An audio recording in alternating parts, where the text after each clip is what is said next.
করেছে। আপনারা দেখেছেন খগেন্দ্র দেবনাথ 2003 তন্ত্র চাইছে, কোন শাসন চাইছে? যে গণতন্ত্র নামে অর্থ লুণ্ঠন করা, মানুষ অপহরণ করা, কিডন্যাপ করা, সেই গণতন্ত্র আবার প্রতিষ্ঠিত করতে চাইছে। এগুলি আপনাদেরকে জিজ্ঞাসা করতে হবে। কেন বলছি দেখবেন, এই কমিউনিস্টরা আজকে প্রমাণিত হয়েছে তারা ভারতবর্ষের শত্রু, দেশের শত্রু, সমাজের শত্রু। মাওবাদ, কমিউনিস্টবাদ একই কথা, সেটা আজকে প্রমাণিত হয়েছে ভারতবর্ষে। কেন বলছি কথাগুলা? সন্ত্রাস করেই ক্ষান্ত থাকে না কমিউনিস্ট পার্টি।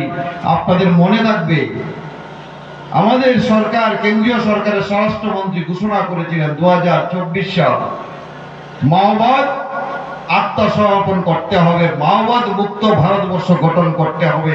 যে খেলাটা কংগ্রেস সিপিএম মিলে দীর্ঘদিন খেলেছে কেন্দ্রের সরকার, এবং ওই মাওবাদীর কারণে এই ভারতবর্ষের অনেক যারা ডিফেন্স, আর্মি, সিআরপিএফ, বিএসএফ খুন হয়েছে।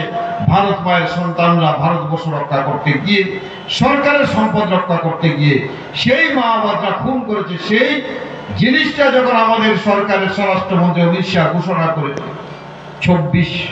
2024-এর মধ্যে আত্মসমর্পণ করতে হবে এবং মাওবাদ মুক্ত দেশ গঠন করব, সেই জিনিসটা করার পরেও তারা আত্মসমর্পণ করেনি। আপনারাই বলুন, সরকার তাহলে কি স্টেপ নেবে, কি পদক্ষেপ নেবে?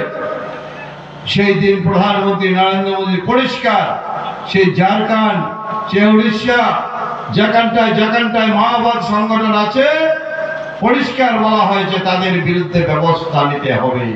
এবং সেই দিন আমরা দেখলাম ডিফেন্স যারা রয়েছে তারা স্বাভাবিকভাবে উগ্রপন্থা মাওবাদকে, সেখানে তাদের বিরুদ্ধে ব্যবস্থা নেওয়া হয়েছে, গুলির লড়াই হয়েছে, নিহত হয়েছে মাওবাদ সাধারণ সম্পাদক, বড় বড় নেতৃত্বরা। সেই দিন খুব বেশি দিন হয়নি, 3 থেকে 4 মাস সময়।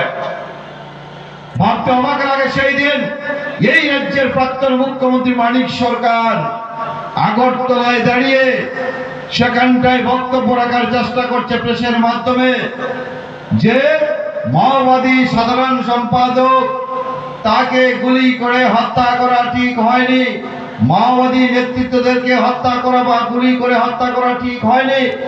ওই খুন সন্ত্রাসের রাজনীতির কারণে একটা আজন্মা শিশু জন্ম হয়ে তার বাবার ওই দিন শুধুমাত্র এলাকায় বিভ্রান্তি, যে আজকে 2018 সালের নির্বাচনে ভারতীয় জনতা পার্টি